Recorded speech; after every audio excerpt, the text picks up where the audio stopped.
এই তিনটা কাজ করেন, আল্লাহর কসম ইবাদতের স্বাদ এমন পাবেন আপনাকে ইবাদত থেকে গুলি করে কেউ সরাতে পারবে রে। সালহাতু সঙ্গে বুদি দিল খারাস আজমুদে এক জামানা খাকে বাস।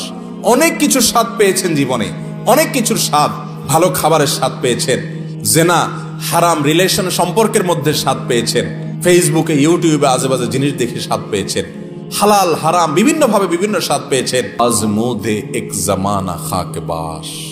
একটু পরীক্ষা করে কিছুকালের জন্য মাটি হয়ে দেখেন, একটু কিছুকালের জন্য হারাম ত্যাগ করে দেখেন, ইবাদতের স্বাদ যদি একবার পান দেখবেন যে এর চাইতে স্বাদের আর কিছু নেই।